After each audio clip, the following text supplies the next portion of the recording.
Joining us now, Ben Baldanza, former president and CEO of Spirit Airlines. Ben, you look around, and it's funny when I'm at home now, and I'm in a Newark flight path to some extent, and it's a rarity. It seems like maybe I'm not paying enough attention, but I'm not seeing that many jets like we used to. But you're seeing glimmers of some return by the flying public. At least there are flights. I don't know who's on them. Yeah, there are flights. I'm not exactly sure who's on them either, but just the other day there was a report of a very full flight on United where someone got upset that they didn't get the middle seat empty next to them, right? And so there are people flying, but Dave Calhoun is right about one thing. He's right about the fact that adjustments need to be made, and adjustments are being made. Capacity is down a lot by the whole industry, and bookings are down a lot. If Dave is right, though, about a 50% return by the end of the year, that's actually quite optimistic. And so I think the idea of a major U.S. airline failing is not going to happen if, in fact, his projection happens. Now, if demand doesn't come back, then we might be looking at more dire things as we get into early next year. So, Ben, we need an airline industry, and there's going to be help from the government on this.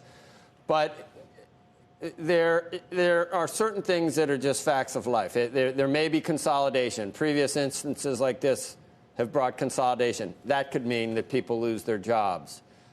When you downsize or when you rationalize some operations because demand is down 50%, there's no way that you can keep a workforce at the same size. So the critics are going to say, well, you didn't keep everyone employed, and they're going to play that card when we know full well that if you keep a company in business, having some employees left or a majority of employees left is better than having none left at all and not having the company at all. They never seem to understand that with sometimes when there is some cost cutting. How are we going to politically walk that fine line where the companies are saved, but not all the employees are able to continue working there?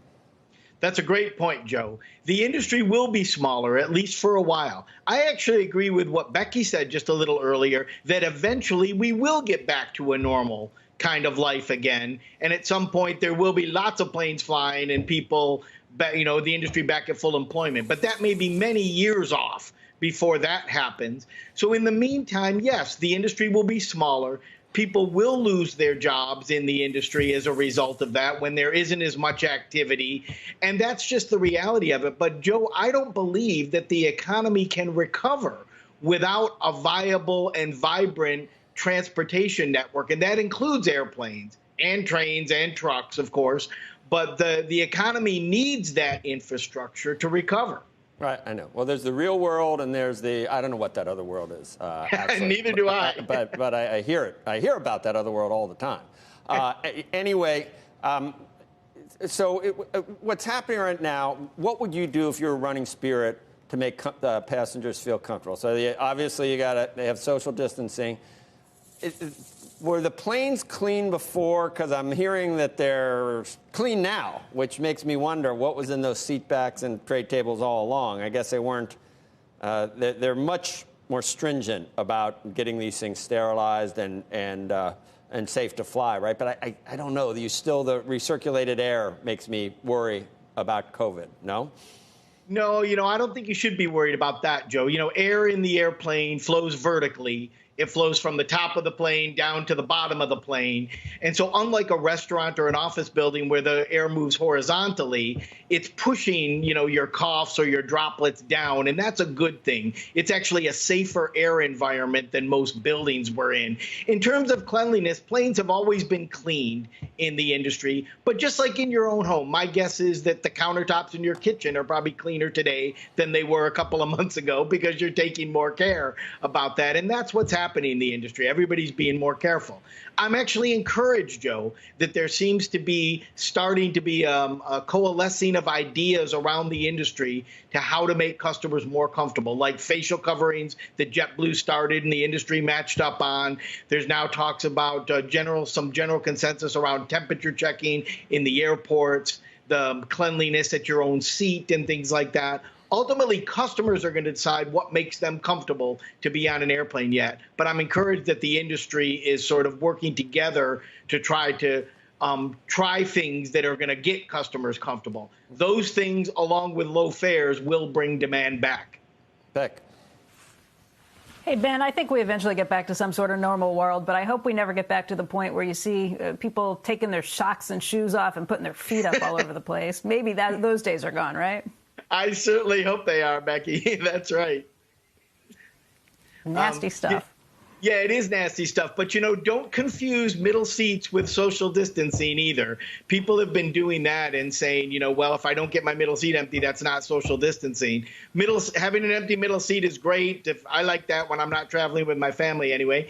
And but empty middle seats, once there's demand for those seats, are going to get filled again. The important thing in an airplane is that nobody is sitting face to face. The airflow is really, really good. If everybody's conscious about their own space and what they're touching and not touching, I think we can get back to a normal at some point here. I don't see how fares don't go up, Ben, because we finally thought the airlines, in terms of capacity, had figured it out, so that the planes had to have every seat full, and now just by definition it's going to be half full. So I mean, they get a little bit of a break with jet fuel prices at this point. But even after we help these players, there's going to be some that just don't make it, I think. Well, I don't think that's true in 2020, Joe. Okay. You may be right if low demand exists for much, much longer. We don't know what's going to happen with air travel demand. And if that exists for much longer, there may be either consolidations or there may be failures or bankruptcies or something. But in 2020, I don't see an airline failing.